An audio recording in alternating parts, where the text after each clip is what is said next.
아멘. 오늘 말씀을 다 함께 읽겠습니다. 구약성경 마지막 말씀 말라기서 3장 7절에서 12절까지 읽겠습니다.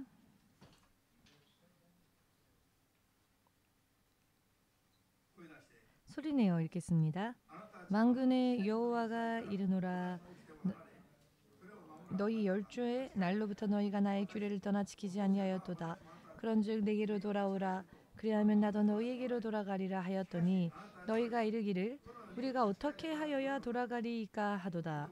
사람이 어찌 하나님의 것을 도적질하겠느냐. 그러나 너희는 나의 것을 도적질하고도 말하기를 우리가 어떻게 주의 것을 도적질하였나이까 하도다. 이는 곧 11조와 헌물이라. 너희 곧 온 나라가 나의 것을 도적질하였으므로 너희가 저주를 받았느니라. 만군의 여호와가 이르노라. 너희의 온전한 11조를 창고에 들여 나의 집에 양식이 있게 하고 그것으로 나를 시험하여 내가 하늘 문을 열고 너희에게 복을 쌓을 곳이 없도록 붙지 아니하나 보라. 만군의 여호와가 이르노라. 내가 너희를 위하여 황충을 금하여 너희 토지 소산을 멸하지 않게 하며 너희 밭에 포도나무의 과실로 기한 전에 떨어지지 않게 하리니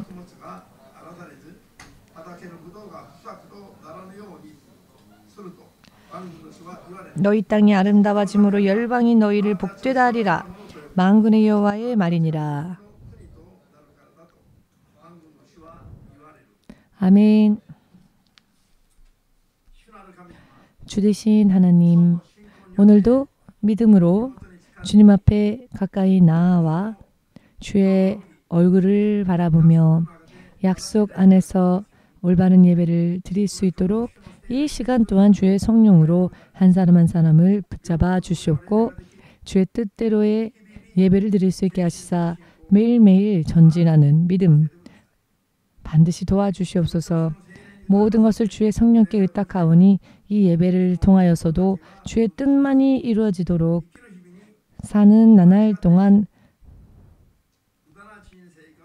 잘못된 삶을 사는 헛된 나날들이 그 어느 누구에게도 없도록 도와주시옵소서. 예수님의 거룩하신 이름으로 기도합니다. 아멘. 할렐루야.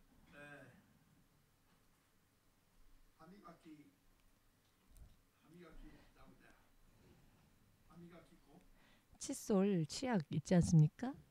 치약 중에 콜게이트라고 하는 일본에서도 판매되어지고 있는 치약이 있습니다. 이 치약을 창업한 회사 사장의 이름이 콜게이트라고 하는데요. 자기 이름을 따서 회사 상호를 지은 것이죠. 이 사람은 영국인이고 그가 태어난 가정은 너무나도 가난한 집안이었다고 합니다. 그가 12살쯤 되었을 때에 어머니가 아버지는 이미 세상을 떠나신 뒤였고 어머니가 그에게 이런 말씀을 하셨답니다. 더 이상 너를 우리 가정에서는 너를 키우고 너를 돌봐줄 여력이 없구나. 너는 도해지에 가서 성공해라.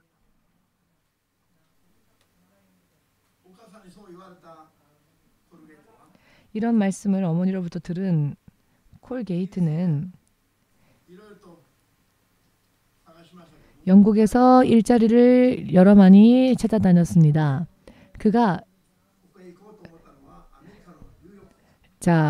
그러나 그가 가기로 마지막 최종적으로 결심한 곳은 미국의 뉴욕이었습니다.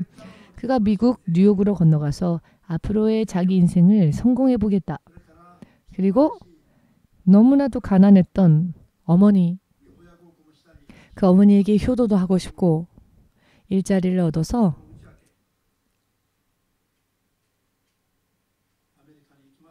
어머니를 효도도 하고 싶으니까 어머니께 자신이 미국에 갈 것을 그 결심을 말하였을 때 어머니가 떠나는 아들에게 마지막으로 부탁한 말이 있었는데 그래 가라. 그러나 어디를 가더라도 수입이 조금이라도 들어오면 11조를 먼저 주님께 드리고 11조를 따로 떼어서 주님께 드려라. 어느 곳에 가서 어느 일을 하건 이것만큼은 절대로 명심해라. 라고 어머니가 아들에게 부탁을 한 것입니다. 말을 한 것입니다. 그가 뉴욕행, 미국행 배를 몰래 숨어서 티켓을 살 돈도 없었답니다. 그래서 몰래 배를 숨어 탔는데 도중에 승무원에게 발각을 당합니다.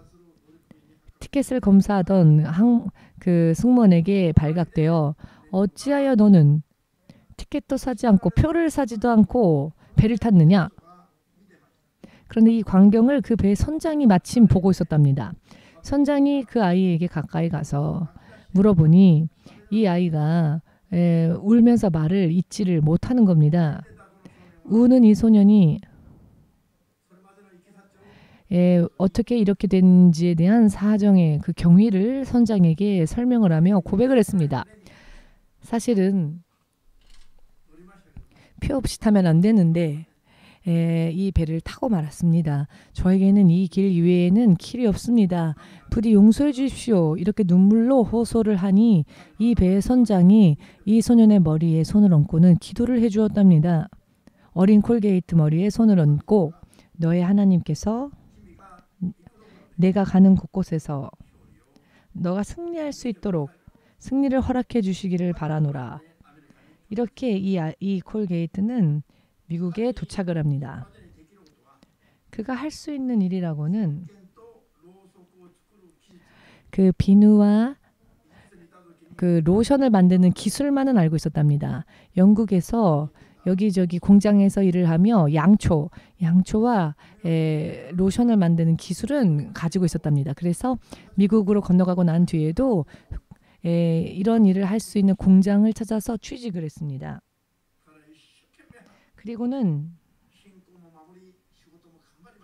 열심히 믿음을 지키면서 열심히 일을 했습니다. 그랬더니 이 콜게이트가 취직한 회사의 사장에게 사장이 마음에 들게 되어서 발탁이 됩니다. 그리고 시간이 지나고 난 뒤에 이 사장이 세상을 떠나게 되는데요. 그것이 1805년도쯤에 있었던 일이라고 합니다. 투병하던 사장이 세상을 떠났으니 콜게이트가 이 회사를 혼자서 경영하게끔 되었답니다. 그때 이 회사의 상호명을 콜게이트, 자신의 이름을 따서 이 회사의 이름을 지은 것입니다. 그때부터 비누, 양초 이와 같은 것을 제조하면서 수입이 들어오면은 회사 전체의 11조를 먼저 떼어서 하나님께 드리고 마침내 그가 지금도 있는 튜브 있지 않습니까?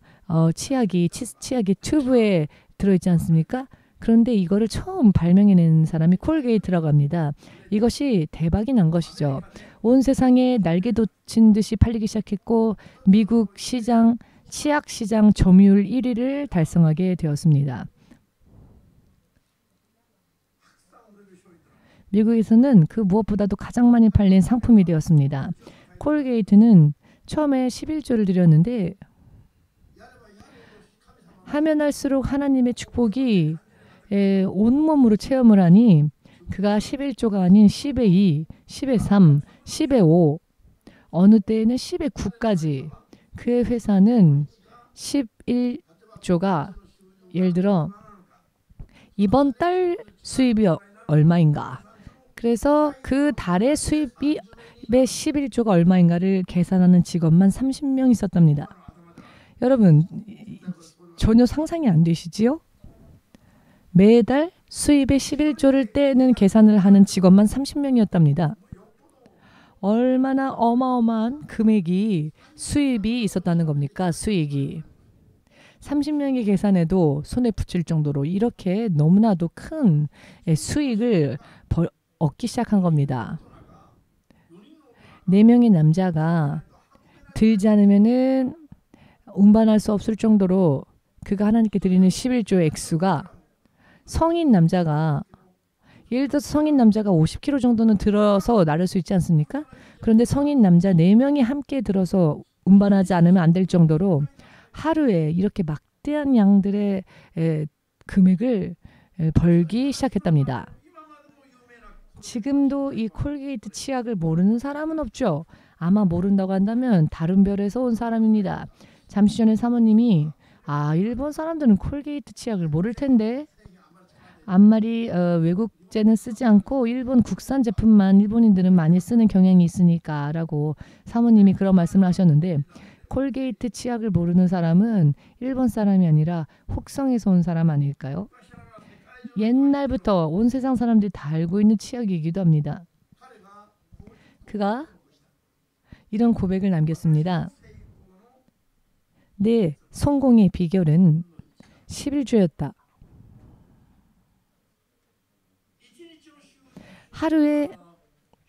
하루의 수입의 11조를 성인 4명이서 함께 운반되지 않을 정도로 많은 액수. 얼마나 어마어마한 액수입니까? 그런 대금을 주님께 드릴 때에도 그는 주저한 적이 없었답니다. 왜냐하면은 성공의 비결이 어디에서부터인지를 그는 알았기 때문입니다.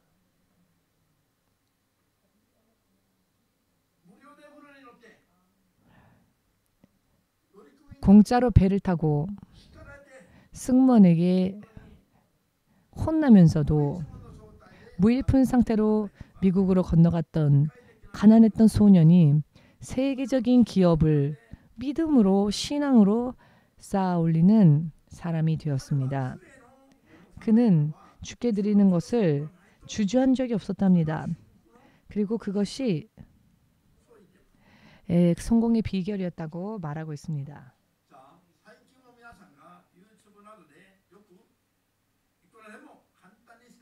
최근 유튜브 등등을 통해서도 여러분들이 간단히 접할 수 있는 설교들 가운데에서 여러분들 요즘에 들은 적 있으실 겁니다. 11조는 드리지 마라. 그것은 율법이다.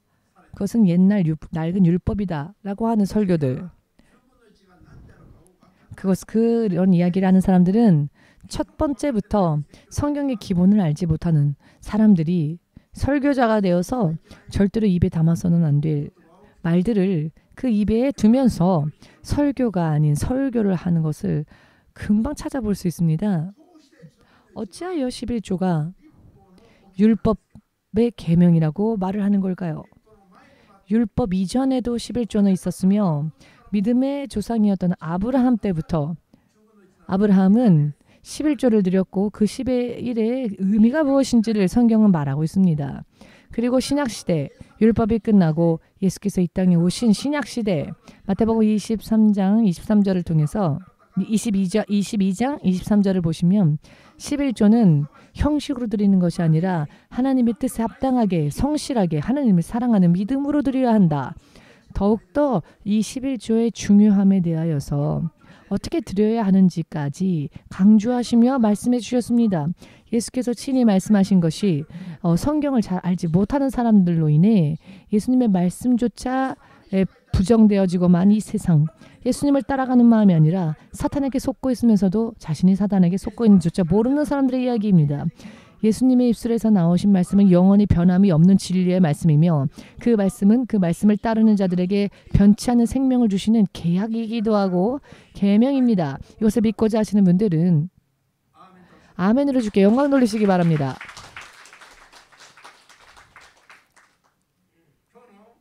오늘 설교의 제목은 하나님의 주권과 11조와 감사 헌금입니다. 다음 주에는 추수 감사 예배입니다. 다음 주가 의미를 모르는 채 교회를 다니고 있고 추수 감사 예배 때에 감사 예매도 모르는 채 예배를 드리고 있으며 의미도 모르는 채 잘못된 가르침에 속아서 모처럼 예수님께서 약속하여 주신 모든 것을 빼앗기고 속아서 또 잃어버리고 마는 2000년이 지났으나 이 기본적인 가장 중요한 말씀조차 아직도 사람들이 모릅니다. 오늘날 교회가 도대체 어디를 향해 가고 있는지 전혀 알 수 없는 상태가 되었습니다. 오늘의 말씀을 잘 들으시고 그리고 깨어나시길 바랍니다. 그리고 오늘의 말씀이 또한 얼마나 중요한 말씀인지에 대해서 여러분들 확실하게 깨달으셔야 합니다. 아멘 되십니까? 목사로서는 돈과 연결되어지는 설교는 사실 하고 싶지 않은 가장 다루고 싶지 않은 말씀이기도 하지만 그러나 우리가 축복받기 위해서는 가장 중요한 말씀이기도 합니다. 예수님을 믿지 않는 자들에게 예수님을 믿으라는 말처럼 중요한 이야기는 없죠. 그런데 이제 예수님을 믿기로 결심한 자들은 예수님을 믿는 자들에게 있어서는 또 오늘의 말씀이 정말 중요합니다. 오늘 말라기 3장 7절을 통하여서 하나님께서 말씀하시길 너희는 내게로 돌아오라. 당신께서 택하신 백성들을 향하여서 당신께서 친히 택하신 백성들 이스라엘 백성을 향하여 하나님께서는 무엇라고 말씀하십니까? 내게로 돌아오라 라고 말씀하십니다. 그리하였더니 하나님의 백성들이 하나님께 어찌 대답합니까? 우리가 어떻게 하여야 돌아가리이까? 우리는 하나님의 백성이 아닙니까? 알겠게 말한다면 이런 이야기인 것이죠. 그랬더니 아니 너는 아직도 나에게 돌아오지 않았다. 돌아왔다고 거짓을 말할 뿐이다. 너희는 나의 것을 도적질하고 있을 뿐이다. 나의 백성으로는 진심으로 돌아오지 않았다. 라고. 어찌하여 우리가 주의 것을 도적질한다고 하십니까? 우리가 어찌 주님께 돌아가지 않았다고 하십니까? 우리는 어떻게 해야 합니까? 라고 백성이 하나님께 질문하자 하나님께서 말씀하시길 내게로 돌아오는 것은 너희가 너희 수입의 10의 1을 나에게 드리는 것과 그리고 헌물이다. 헌물이라 함은 처음 얻은 것 장자도 그렇고요. 처음 내가 받은 것을 하나님께 드리는 첫 열매 11조와 첫 열매와 그리고 감사헌금 이것을 설명하고 계시죠. 헌물을 하면 의미를 잘 모르니까 더 구체적으로 말씀을 드린다면은 11조와 첫 열매와 처음 받은 수입을 주께 드리는 첫 열매와 그리고 감사의 예물을 드리는 것 이것은 하나님께서 우리에게 지키라고 말씀하신 계명입니다. 아멘 되십니까?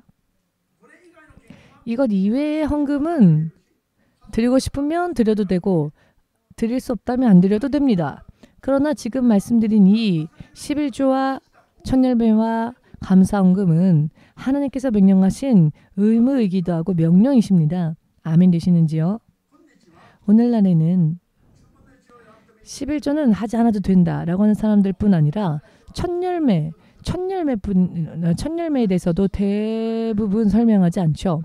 사실 저 자신도 첫 열매에 대해서는 설명하지는 않았습니다. 물론 개인적으로는 말씀드린 적이 있습니다만은 오늘의 이야기를 잘 들으시고 오늘의 말씀이 얼마나 중요한 말씀인지에 대해서 이것은 여러분 주님께서 성경을 보시면 하나님을 시험하는 자는 저주받을 것이다 라고 말씀하셨습니다. 하나님을 시험해서는 안 됩니다. 하나님을 시험하는 자는 저주받는다 하셨습니다. 그런데 예외가 있는데 11조 헌물만큼은 너희가 하나님을 시험해보라. 하나님의 곳간에 그것을 들여놓고 이것으로 너희가 하나님을 시험하여 보라 라는 말씀을 예외적으로 주셨습니다. 하나님께서 우리가 11조와 헌물을 드릴 때 하나님이 정말 축복을 주시는지 어떠하신지 시험해보라. 이 말씀만큼은 주께서 허락하셨습니다. 이 정도로 하나님께서는 강력하게 11조와 헌금을 드리는 자에게 축복을 주시리라 약속하셨다는 것입니다. 자 그렇다면은 11조는 돈을 드리고 돈의 축복을 받는 이런 레벨의 것이 아니라는 것을 아셔야 합니다. 11조란 무엇인가에 대해서 오늘 명확하게 깨달으셔서 11조와 첫 열매와 감사 헌금이 무엇인지 여러분 확실하게 깨달으시기 바랍니다. 이것은 율법이 아닙니다. 왜냐하면 율법이 있기 전에도 있었으며 율법이 끝나고 난 후에도 있는 이야기이며 영원토록 세상이 존재하는 한 계속되어지는 이야기이니까요. 지금까지조차 11조를 율법이라고 말합니다. 예수께서 오신 신약시대에는 율법이니 폐기해도 된다라고 말을 하는데 이런 사람들은 설교하면 안 됩니다. 사람들을 하나님으로부터 떼어놓는, 사람들이 하나님으로부터 받아야 할 생명과 축복을 빼앗아버리는 하나님의 편이 아닌 사람들입니다. 이해되십니까?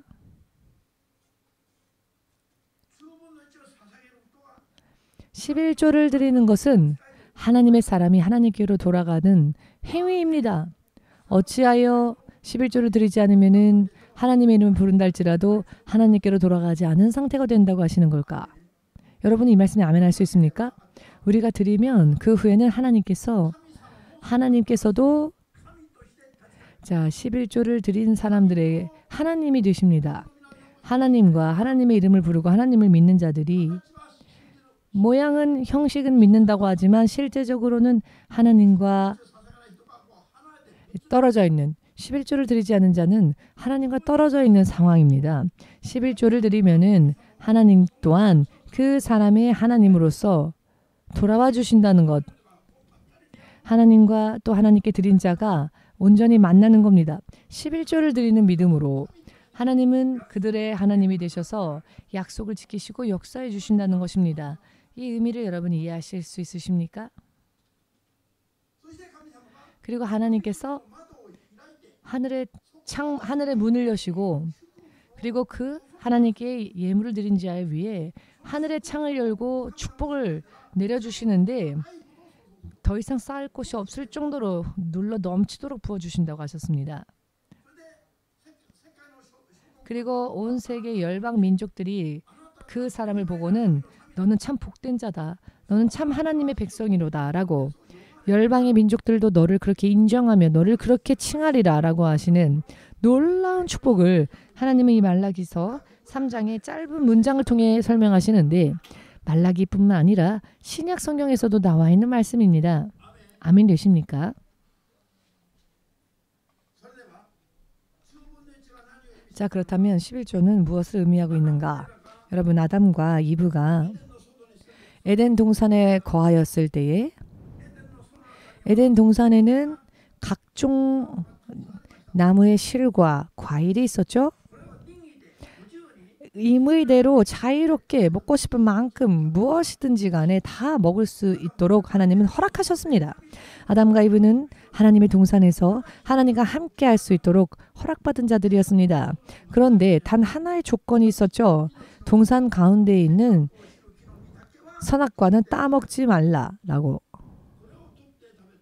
이 선악과를 따먹으면 어떻게 된다 하셨습니까? 정령 죽으리라. 에덴 동산에서 쫓겨난다는 것이죠.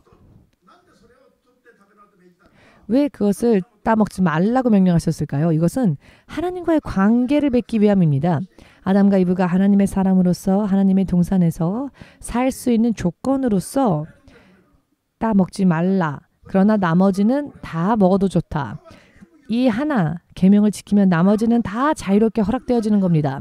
그러나 이 하나를 어기면 그 이외에 허락되어졌던 모든 것도 다 박탈당하고 하나님과 함께 살 수 없게 된다는 것입니다. 의미와 내용을 보면은 선악과를 따 먹지 말라라고 하신 말씀.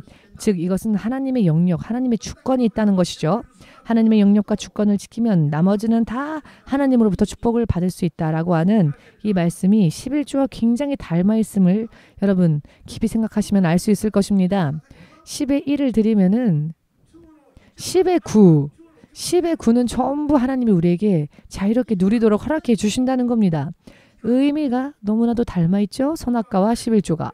말을 바꾸어 말한다면 11조야말로 현대판 선악과라고도 할 수 있을 정도입니다. 내용이 동일합니다. 그리고 그 결과도 동일합니다.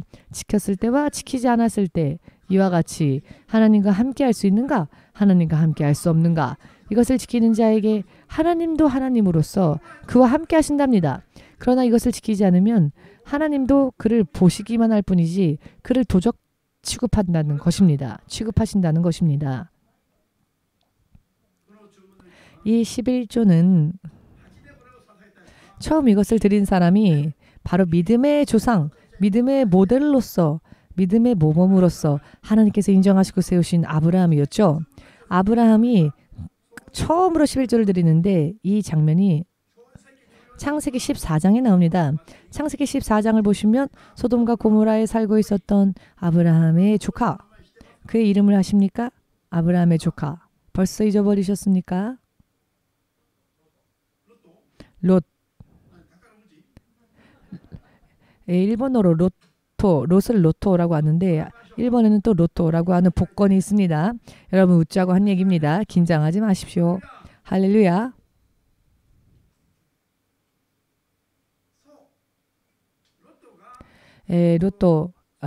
롯이 소돔과 고모라의 땅에 살고 있었을 때에 그 주변국 나라의 왕들이 동맹을 맺습니다.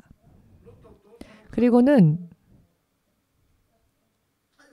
롯과 그의 가족들을 노예로 끌고 가버리죠.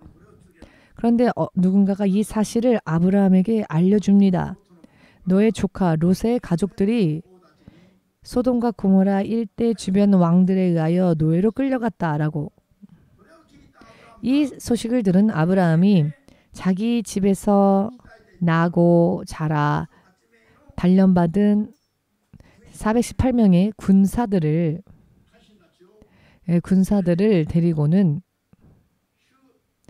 군사들을 이끌고는 롯을 끌고 간 왕들을 전부 한밤중에 습격하여 전부 물리칩니다. 그리고 롯을 구출해 옵니다. 전리품까지 취하여 돌아옵니다. 아브라함이 승리하여 돌아올 때 소돔 왕이 아브라함을 맞이합니다. 그리고 살렘 왕이 아브라함을 축복하는 장면이 창세기 14장에 나오는데요. 살렘 왕은 멜기세덱이라는 이름의 왕이었고 이 멜기세덱은 지극히 높으신 하나님을 상징하여 아브라함을 축복하는 자로 나오는데요. 이 멜기세덱이 그가 어디로부터 났는지 어디로부터 태어났는지 알 수 없는 인물이라 하여 예수님을 상징하는 인물로서 거론합니다. 이 멜기세덱이 아브라함을 축복할 때 어떻게 축복했느냐면은 너의 원수를 즉 아브라함의 원수를 아브라함의 손에 붙이신 지극히 높으신 하나님께서는 찬양받으시길 원하나이다 라고. 여러분 이 이야기를 생각해 보십시오. 318명의 군사들 아브라함이 318명의 군사들을 이끌고 롯을 노예로 끌고 간 왕들을 물리치고 돌아왔을 때 이 전쟁의 승리가 아브라함과 318명의 군사들의 힘 때문이 아니라는 것입니다. 아브라함의 원수를 아브라함의 손에 붙이셨다. 그분은 바로 지극히 높으신 하나님이시다. 이 전쟁에서의 승리는 지극히 높으신 하늘에 계신 하나님께서 이 전쟁의 승리를 허락하셨기 때문에 아브라함이 승리할 수 있었다라는 이야기이죠.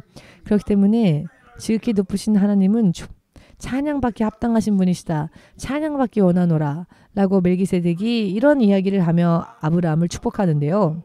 이 힘의 원천이 아브라함과 군사들에게 있는 것이 아니라 지극히 높으신 하나님이다 라고 말씀하고 있는 겁니다. 여러분 안 놀라시네요? 모든 인생의 승리도 그 승리의 근본 원인은 지극히 높으신 하나님, 하늘에 계신 하나님으로 인한 것이라는 것을 인정하시는 분만 눈을 크게 동그랗게 뜨시고 아멘으로 영광을 돌리시기 바랍니다. 어제 많이 자지 않았습니까? 이렇게 너무나도 맛있는 말씀, 축복이 어디로부터 오는지에 대한 통로에 대한 이야기를 들으면서도 축복의 통로를 들으면서도 눈이 꼭 동태눈처럼 썩은 동태눈 같은 눈을 하고 계시면 어떡합니까? 할렐루야. 이해가 되시는지요?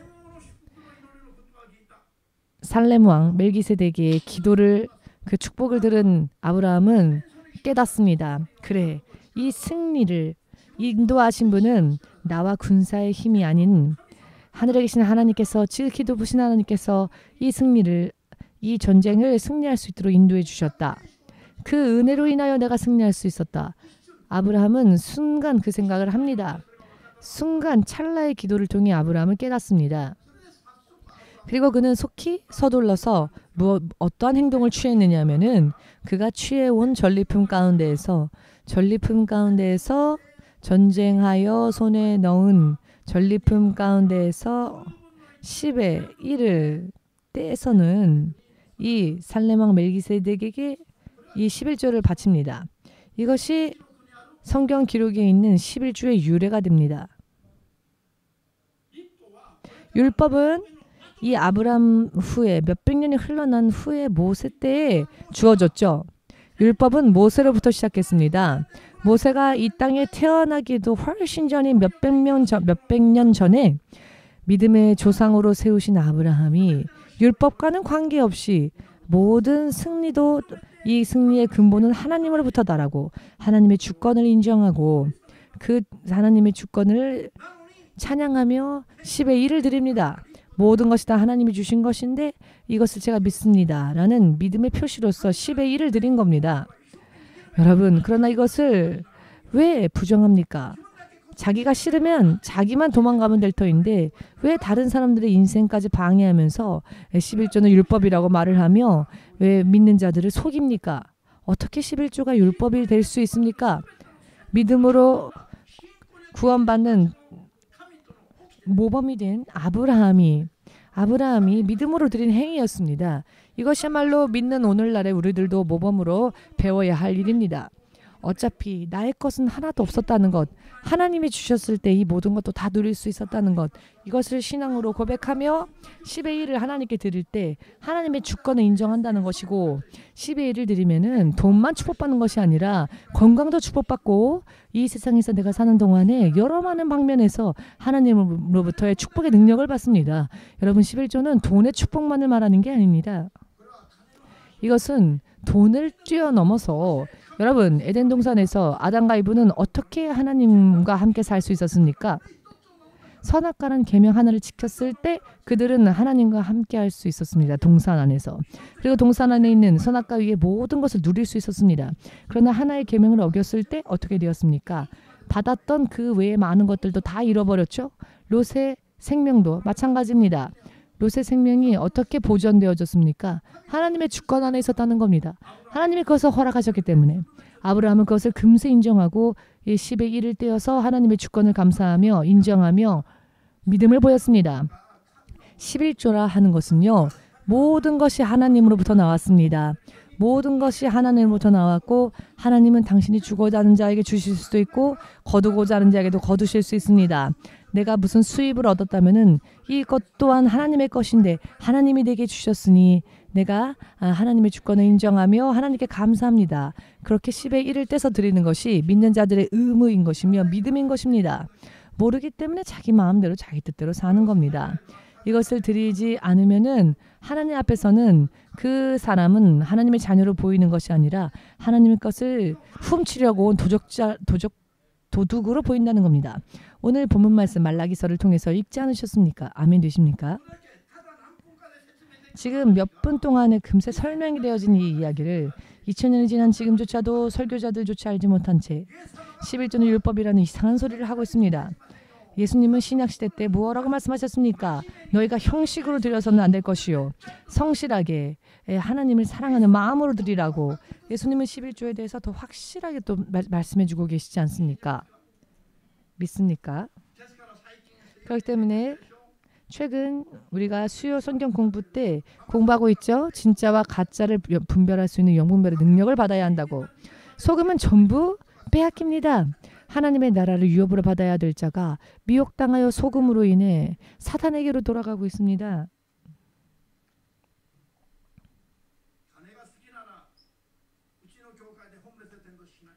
만약 우리 교회가 돈을 좋아하는 교회라면 우리 교회는 노숙자 전도를 하지 않을 겁니다.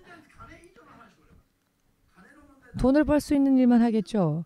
여러분, 돈을 좋아서 하는 이야기가 아니라 이 11조는 하나님과 직접적인 관계가 있으며 믿음과 직결되는 부분이기 때문에 말씀을 드리는 겁니다.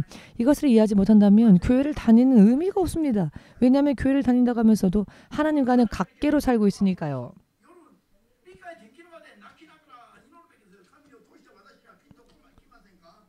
여러분들이 오늘의 말씀이 이해가 되지 않는다면은 오히려 가슴을 때리면서 하나님 앞에 기도하십시오. 목사님의 말이 지나친 잔소리처럼 들리는데 저는 깨달아지지가 않습니다. 하나님, 이게 어떤 것입니까? 하고 여쭈어보시기라도 하십시오. 하나님께. 귀가 막혔습니까? 그래서 그렇습니까? 면봉을 드릴까요? 이 말씀에 오늘의 말씀을 이 의미를 깨달으신다면 아 그렇구나. 깊은 깨달음이 있을 겁니다. 왜 크리스천이 됐으면서도 왜 성공하지 못하는가? 보이지 않는 곳이 막혀있기 때문입니다. 그러니 흘러야 할 물이 흐르지를 않습니다. 여러분 하수도가 막히면은 사람 부르고 전화하고 이것저것 손 쓰지 않습니까? 당황하면서 초조하게 성급하게. 그런데 영적인 하수구가 막힌 것에 대해서는 전혀 생각을 하고 있지 않습니다. 그러나 이것은 하수구가 아니라 영적인 상수도가 막힌 것과 똑같습니다. 왜냐하면 하늘로부터의 내려와야 할 것이 막혀 있으니까요. 문제는 신명기 14장 22절에 나와 있는 말씀처럼 자 11조를 어떻게 드리느냐. 토지의 산물. 그런데 최근에는 토지를 농경을 하지 않죠. 일을 하여 월급을 받습니다. 어떤 이들은 월급을 받으면은 보험이건 세금 다 공제하고 난 다음에 남은 돈 할 수만 있거든 온전한 11조 드리고 싶지 않으니까 월세 다 내고 다 할 거 다 하고 그리고 남은 돈에서만 11조를 내는 분들이 계십니다. 그런데 성경은 이렇게 말씀하십니다. 토지의 산물 처음부터 어차피 너의 것이 아니었다는 것 다 드리고 나면 나머지 것이 다 나의 것이 비로소 되는 겁니다. 그런데 다 자기가 할 거 다 하고 남은 거에서 드린다고 하는 건 도대체 어디에서 온 가르침입니까? 먼저 내 것이니까 내가 다 하고 내가 먼저 다 하고 싶은 거 하고 남으면 드리고 안 남으면 못 드리고 하고 있지 않습니까? 그러면서 하나님 사정을 아시죠? 라고 하고 있습니다.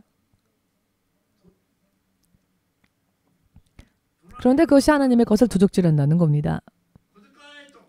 마치 용돈 주는 것처럼 하나님께 어떤 것이건 내 손에 들어온 그 돈이 내가 임의대로 사용할 수 있는 돈이 들어온다면 그 수입 전체에서 드리는 게 11조입니다. 그것이 토지의 산물을 10의 1을 드리는 것과 똑같습니다. 다 쓸 것 다 쓰고 쓸 것 다 쓰고 나를 위해서 할 것 다 하고 남은 돈에서 11조를 드리는 것이 아니라 빚을 빌린 것이건 지원금을 받았건 월급을 받았건 무엇을 받았건 가장 처음 들어온 그 수입 속에서 먼저 내 것이 아니니까 내 마음대로 쓰면 안 됩니다. 그 수입의 10의 1을 주께 드리고 감사하고 나머지 10의 9를 내가 어떻게 사용할 것인가 자유롭게 임의대로 사용하면 되는 겁니다. 수입이 적건 나쁘건 상관없습니다. 10엔 들어오면 일행을 드리고 10엔이면 빵도 못 사. 이렇게 생각하니까 문제인 겁니다. 이 수입으로는 생활할 수 없어요 라고 생각하니까 11조를 드리지 못하는 겁니다. 왜냐하면 언제나 부족하니까. 이런 사람은 언제나 하나님과의 관계가 일치를 볼 수 없습니다. 언제나 평행선을 달리게 됩니다. 무슨 의미인지 이해가 되십니까? 이 이야기가 보이지 않는다면 여러분들의 운명이 앞으로 큰일이 납니다. 힘들어집니다. 콜게이트는 있었기 때문에 드린 게 아니라 없었을 때부터 드렸습니다. 그가 사장이 되어서 11조를 드린 게 아니라 그는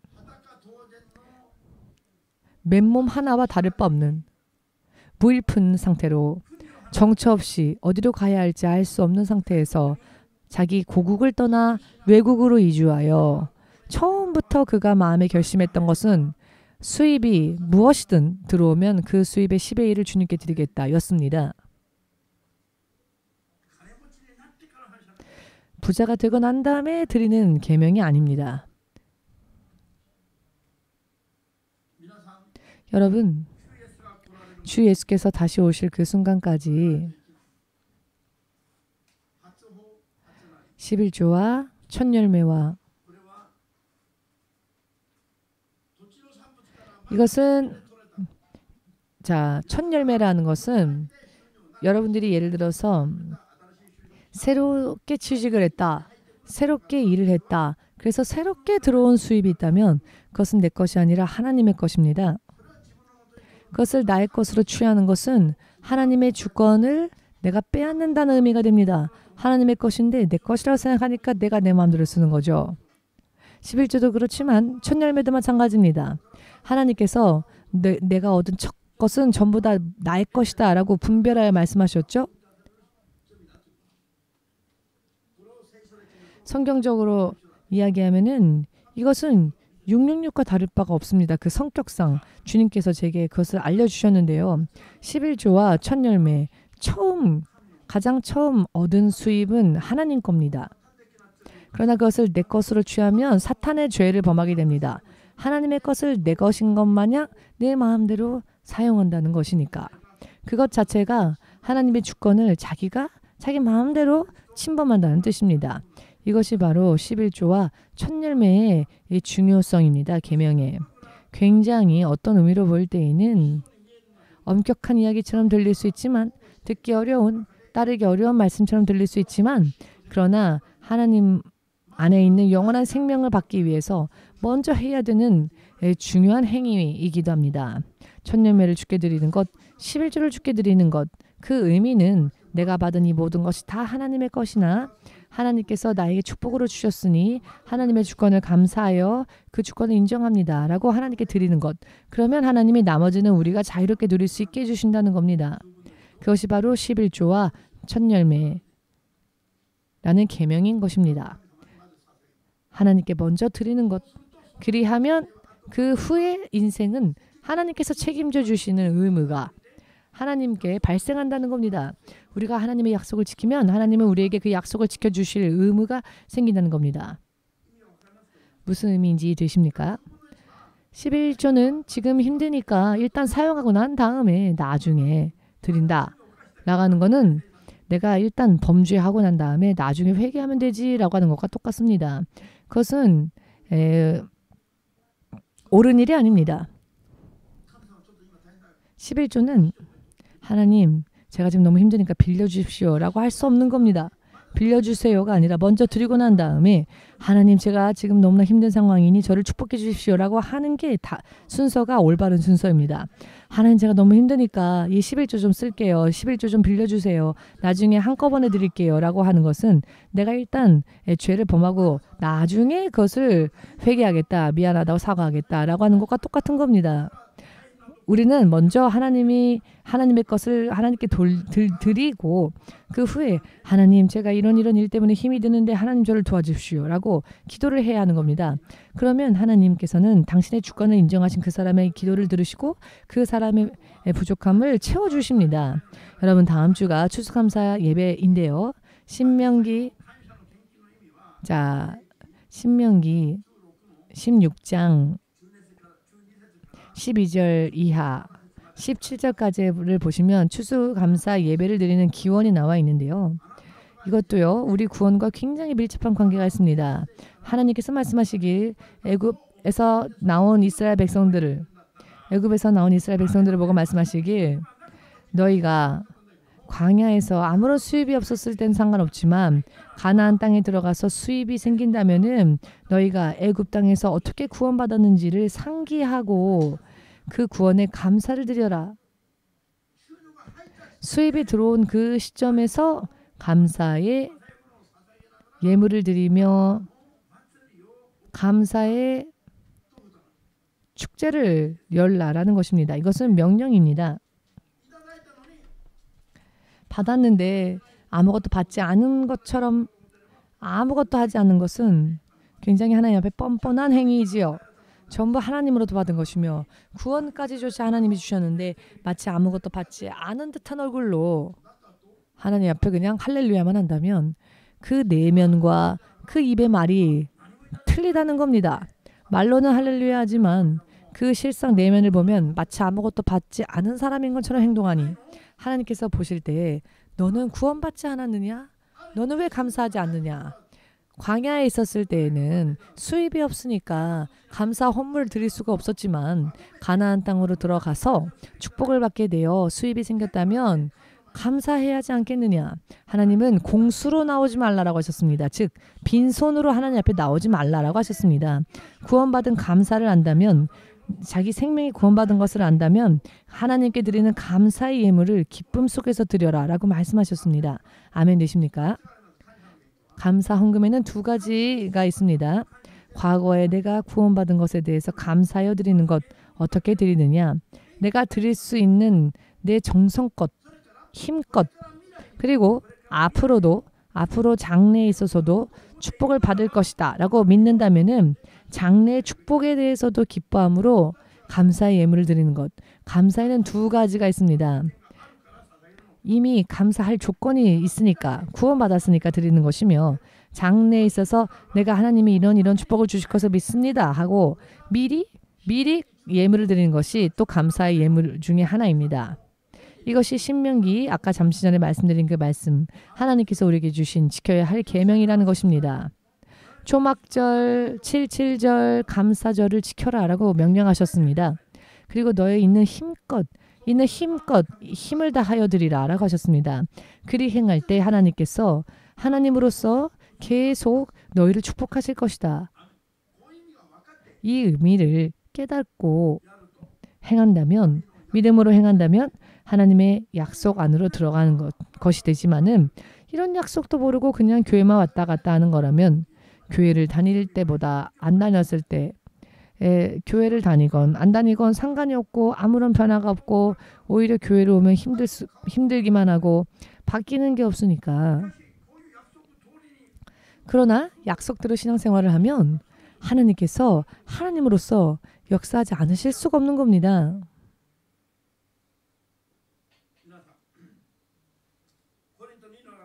여러분 고린도후서 9장 7절을 보시면은 억지로 강요당하여 억지로 하지 말고 스스로 기뻐하며 자원하는 마음으로 드리는 예물을 주님은 기뻐하신다고 하셨습니다. 모든 것은 개인의 신앙에 달린 문제입니다. 하나하나 계산하여서 일행이라도 하나님께 더 가면 안 되니까 이건 명목이 틀려. 이건 조금 사항이 달라. 하나하나 계산하면서 일행이라도 하나님께 더 드리면 안 되니까 인색하게 하나님 앞에서 신경을 곤두세워서는 아니 목사님이 이것도 드리라고 하는 겁니까? 목사님 너무해요. 이런 생각하면서 억지로 한다면 안 드려도 됩니다. 믿음에 대한 모든 것이 이런 계명을 지키는 것 자체가 사실 하나님을 위해서도 아니며 타인을 위해서도 아니고 자기 자신을 위해서입니다.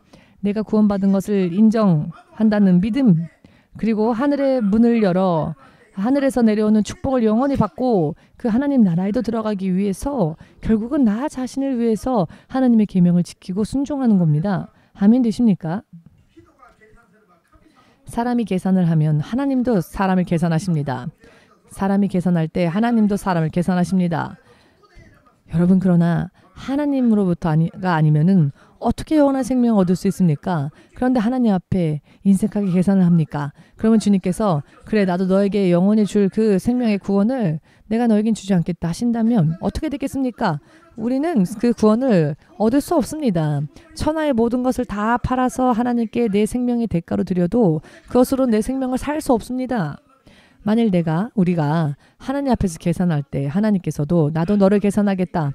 내가 너에게 줄 구원의 약속을 취소하겠다라고 하신다면 도대체 어떻게 천국 갈 수 있겠습니까? 그러니 하나님과 계산하지 마십시오. 예수님은 어떻게 하나님을 사랑해야 될지에 대해서 알려주셨죠.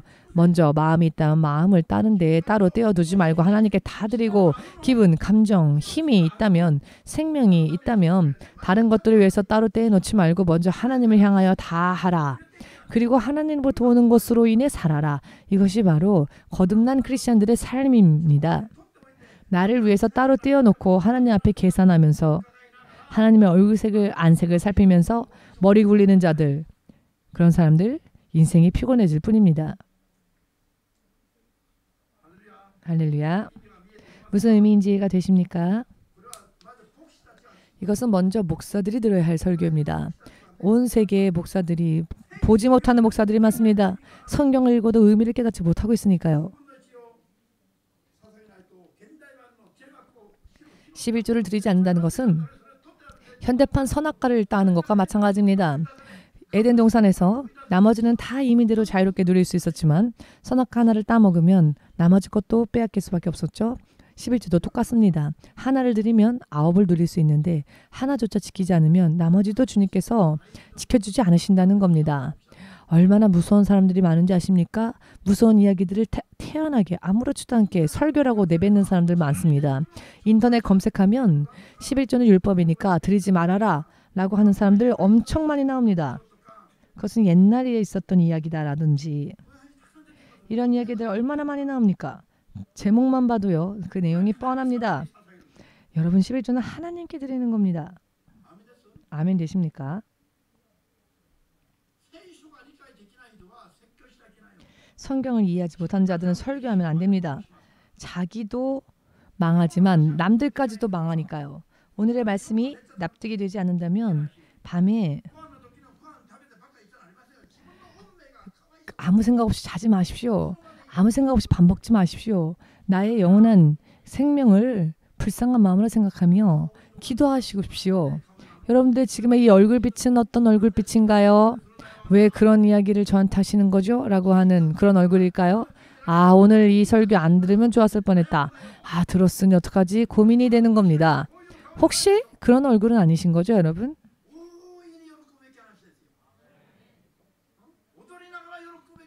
여러분, 이 말씀은 우리가 춤추며 기뻐해야 할 말씀입니다. 크리스마스 때 아무리 춤을 춰도 도둑이 춤추는 걸 누가 기뻐하겠습니까? 자녀가 춤추면 자다가도 깨어나서 기뻐보지요. 그냥 아이가 그 앞에 있는 것만으로도 기쁩니다. 그런데 도둑이 춤을 추면 그 도둑을 기뻐할 수 있겠습니까? 할렐루야.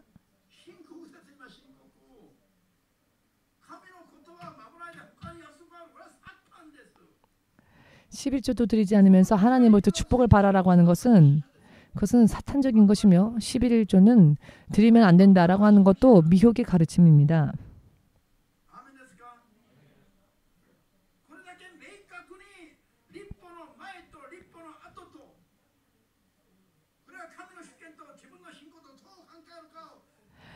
이것이 나의 믿음과 어떤 관계가 있는지를 전부 지금 여러분들에게 설명드렸죠. 지금 이렇게 들으셨다면 깨달으셔야 합니다. 머릿속에 조립이 되어서 마치 눈으로 확인하고 보는 것처럼 이해가 되셔야 합니다.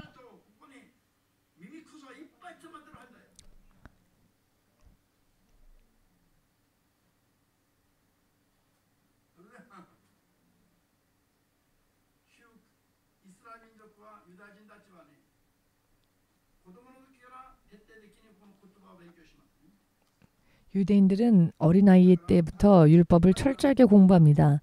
그래서 그들의 말에는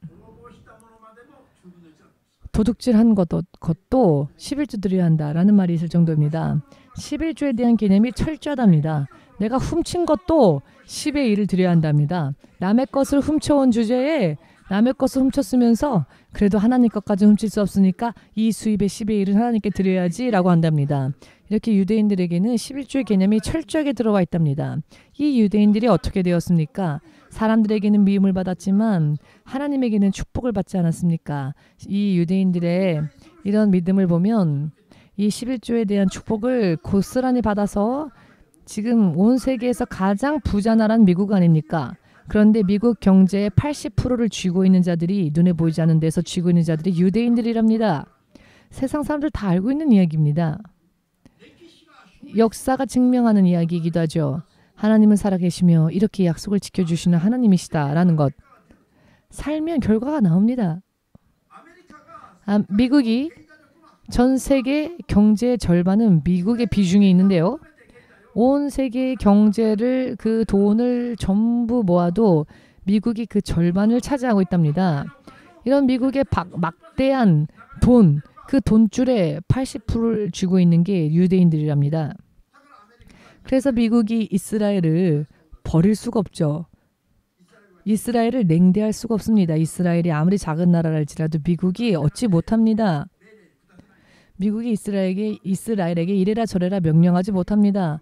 왜냐하면 미국의 경제를 유대인들이 쥐고 있기 때문입니다. 의미를 믿으셔서 보이지 않더라도 믿으셔서 시간이 흘렀을 때 여러분들의 운명이 주님과 함께하는 운명이기를 주님 안에 보존되어지고 축복받는 삶을 살기를 원한다면은 지금부터라도 11조와 첫열매와 감사헌금은 철저하게 지키십시오. 과연 하나님께서 이것에 대한 축복을 주시는지 안 주시는지 시험해보라라고까지 하셨으니 여러분 열심히 드리고 하나님의 축복을 기다려 보십시오.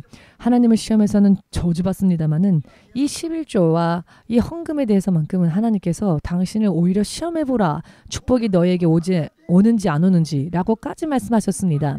여러분 믿음은요. 신앙 생활이 되어야 합니다.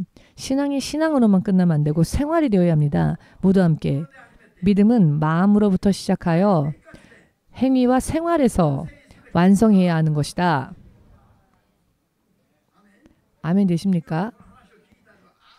금요일 이 이야기를 들으신 분들은 나 그 이야기 들었어요 하는 득이양양한 얼굴이신데 의기양양하신 얼굴인데 이틀 전 금요 설교가 이 세상에 있는 교회들의 믿음의 기준이 어떠해야 되는지에 대해서 말씀을 드렸습니다. 이 기준에서 멀어지면 구원도 멀어집니다. 오늘의 말씀은 정말 온 세상 교회들이 다 듣고 눈에서 비늘이 떨어지듯 귀에서 귀지가 다 벗겨나져서 하나님의 음성이 들리고 하나님을 마치 보는 것처럼 왜냐하면 하나님이 함께 하시고 역사하시니까 이렇게 신앙의 흐름을 바꿔 놓을 수 있는 말씀이니 의심치 마시고 믿으셔서 철저하게 기뻐함으로 믿음으로 여러분들이 지켜나간다면 여러분들의 운명이 돈의 문제뿐만 아니라 구원의 문제까지도 아멘 되십니까? 주로 인해 개선되어질 것입니다. 시편 50편 23절 말씀에 감사의 제물, 감사의 예물을 바르게 드리며 전부 이것이 하나님으로부터 온 것이기 때문에 하나님께 영광을 돌리고 하는 자가 있다면 그 사람에게 하나님의 구원이 나타날 것이다. 임할 것이다. 하나님의 구원이 임할 것이다. 라는 약속의 말씀이 있습니다. 누가복음 17장을 보시면은 예수님 앞에 10명의 문둥병자가 나옵니다. 이 10명이 전부 치유를 받았으나 9명은 예수께로 돌아오지 않았고 1명만이 돌아왔습니다. 그리고 예수님께는 감사를 표합니다. 감사를 표하고 감사를 드렸더니 고침을 받은 이는 10명이 아니었느냐? 나머지 9명은 어디에 갔느냐? 왜? 고침만 받고 예수님을 떠났으니까요. 그래서 예수님은 감사를 드리기 위하여 다시 돌아온 그 치유받은 문둥병자를 향해 너의 믿음이 오늘 너를 구원하였다라고 구원을 선언하셨습니다. 불가사의하지 않습니까? 도망간 자들은 예수님과 아무런 관계가 없는 자들이 된 것입니다. 돌아와서 감사를 드린 자에게 예수님은 구원을 구원을 선언하셨습니다. 감사라 하는 이 믿음의 행위를 보시고 여러분 이 의미가 보여야 합니다. 보이지 않더라도 믿음으로 믿으셔서 왜냐하면 결과는 주님께서 책임져 주실 것이기 때문에 주님께서 그 믿음을 완성된 믿음으로 인정해 주시기 때문에 마음으로 믿은 것을 나의 삶을 통해서 내 삶의 하루하루 행위를 통해서 증명해내야 합니다. 이 행위라고 하는 것은 말씀을 지키는 삶을 뜻합니다. 그렇게 하나님을 따라가야 합니다.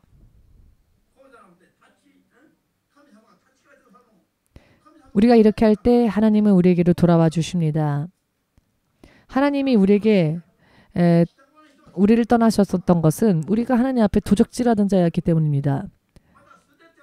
우리를 버리지는 않으셨으나 하나님께서 하나님으로서 함께 역사하실 수가 없었던 상태였던 겁니다. 올바른 믿음으로 운명을 새롭게 잡고 다음 주 추수감사 예배를 단순한 행사로 끝내시지 마십시오. 하나님과 믿음으로 바르게 정리가 되어져야 합니다. 믿음이 바르게 하나님 앞에 정립되어져야 합니다.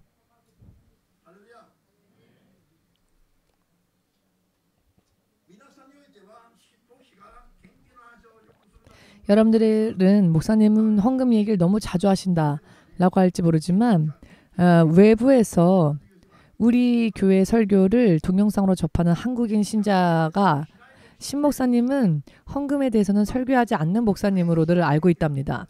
한국 같은 경우에는 매주라고 해도 좋을 정도로 헌금에 대해서 설교를 합니다. 물론 판단은 개개인에게 있는 것이겠지만은 목사님이 헌금에만 관심이 있어서 헌금에 대한 얘기만 하면 안 되죠. 그러나 아무리 얘기를 해도 듣지 않는다면 헌금에 대해서 가르쳐야 합니다. 왜냐하면 이것은 하나님과의 관계이니까, 관계가 이렇게 되느냐에 대한 문제이니까요. 자, 그러면은 여러분들이 사람의 기쁨을 받기 위한 것이 아니라 하나님의 기뻐하심을 입고 영원한 인생, 영원한 생명 인도받고 도우심을 받기를 원한다면, 하나님과 진실로 하나님과의 관계를 바르게 맺기를 원한다면 오늘 같은 이 말씀을 먼저 지키시고 하나님께로 늘 돌아갈 수 있도록 우리는 노력해야 합니다. 아이들도 용돈을 받지 않습니까? 나는 일 안 하는데요. 나는 아이인데요. 그런다 할지라도 용돈을 받지 않습니까? 제 손자는 100엔 주면 안 좋아합니다. 11조를 생각하고 감사헌금을 생각하고, 그러면은 100엔 받아도 80엔 갖고 아무것도 못 사니까 됐어요 라고 합니다. 100엔을 주면은 11조를 드려야 하니까 10의 1과 감사헌금까지 드리면은 80엔 남는데 어차피 아무것도 못 사니까 필요 없다고 합니다. 100엔을 주면. 저 아이는 무언가를 준다고 해도 괜찮다고 합니다. 부족함이 없기 때문이지요. 하나님과의 관계를 하나님의 말씀대로 바르게 만들어 나아가 영원한 인생에서도 축복받고 하나님 나라에서 별과 같이 빛나는 주인공들 되시기를 예수님의 이름으로 축복합니다. 자, 우리 예수의 이름 3번 외쳐 부르고 함께 기도하겠습니다.